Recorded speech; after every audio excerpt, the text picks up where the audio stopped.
Bom, vamos voltar lá para o Ciro Gomes. Tá respondido, Marcos? Tá respondido. Então vamos voltar para o Ciro Gomes. Aí o que eu fiz? Eu anotei alguns momentos em que eu quero explicar para vocês aqui. Então um deles é esse daqui, ó. Deixa carregar.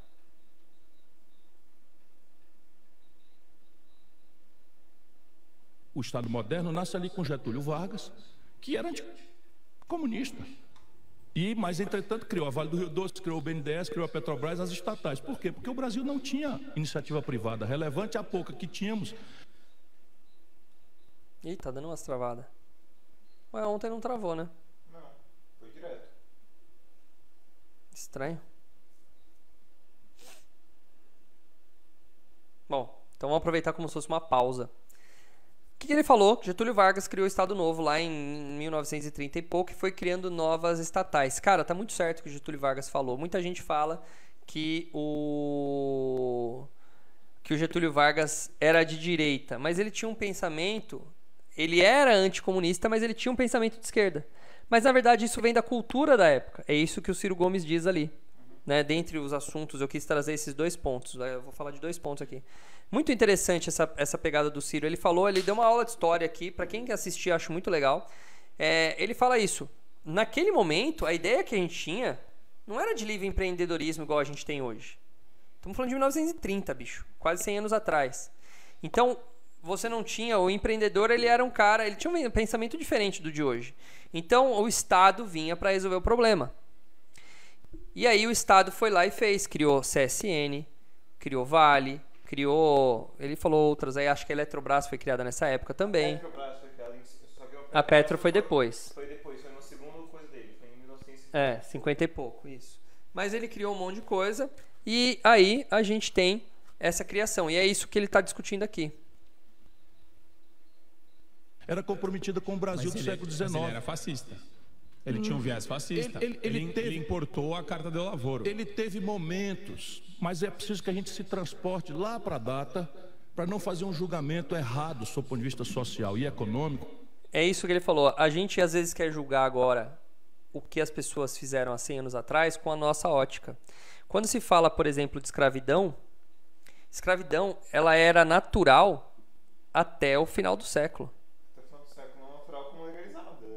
Natural, era natural, entendia-se dessa maneira. Se é certo ou errado, não vou entrar nessa premissa, eu estou falando que era natural. Então, quando a gente vê uma situação ocorrendo lá, a gente fala, nossa, eram todos maldosos. Na verdade, não, tinha muita gente que era decente, pessoas boas, mas infelizmente elas nasceram dentro desse meio.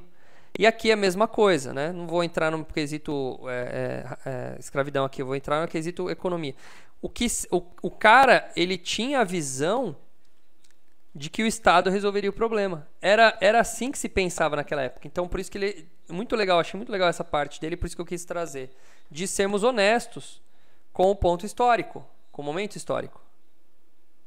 E histórico de um momento da humanidade. Aquele momento da humanidade, a humanidade estava estressada entre o fascismo e o comunismo.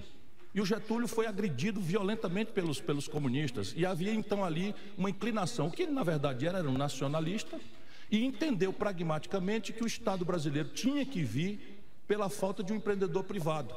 E criou esse Estado moderno, que depois a gente precisa adaptar. Precisa só fazer a referência do lado de trás. Também não...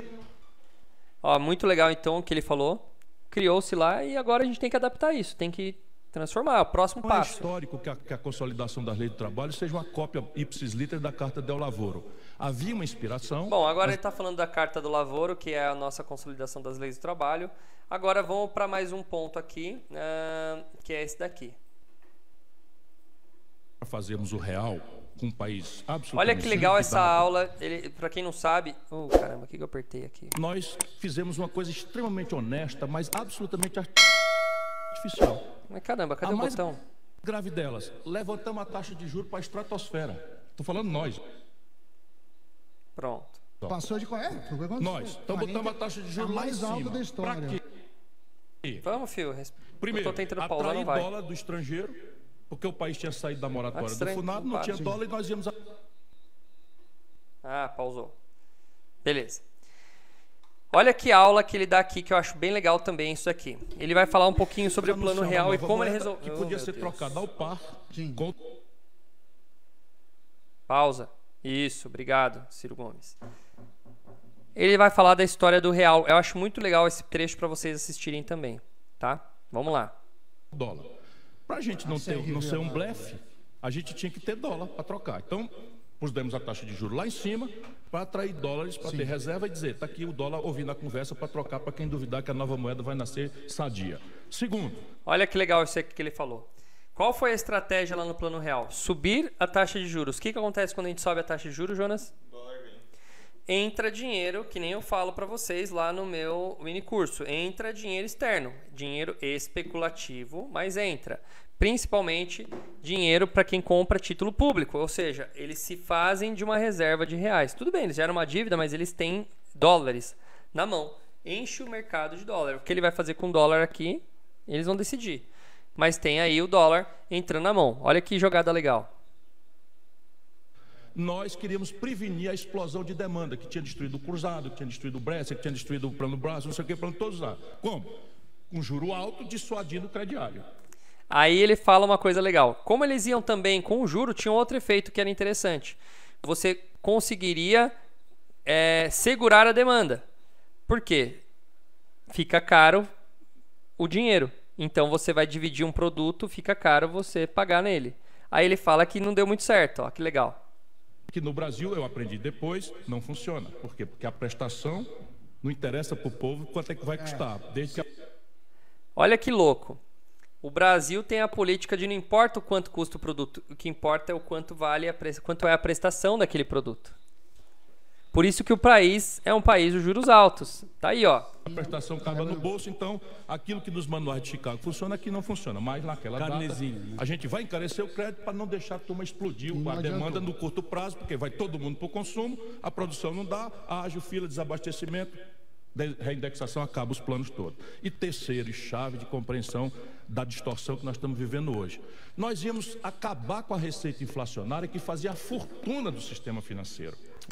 O que é receita inflacionária? Quando você tem um ambiente de juros altos, os títulos pagam bem. E você tem uma maneira, e a inflação também é uma maneira de você ganhar dinheiro, tá? Que é o chamado overnight. O que acontece? Eu compro esse óculos hoje, portanto, e vendo amanhã mais caro. Mas não mais caro só porque eu tenho uma margem de juros, mais caro porque o preço dele foi retabelado. E assim tinha o tal do overnight. Olha lá. Ganhava-se dinheiro com o sofrimento do povo, lá como hoje, como overnight. Então o que é que nós vamos fazer? Nós vamos mudar juro para substituir dos bancos a rentabilidade inflacionária, porque nós vamos acabar abruptamente. Para quê? Para fazer uma transição de 6 meses, sem saber que tipo de impacto nós teríamos na destruição do sistema financeiro brasileiro. Eu estava lá no debate. O que aconteceu? Funcionou espetacularmente. Só que o Fernando Henrique ficou tão popular que aquilo que era uma coisa séria para durar 6 meses virou tese central da reeleição. E nós... Bom, aí ele vai falar de Fernando Henrique. Mas olha que legal, cara. Para quem puder aprender um pouco sobre... É o que eu falei. Ele tem opiniões, assim, tem até umas partes que eu não concordo dele, né?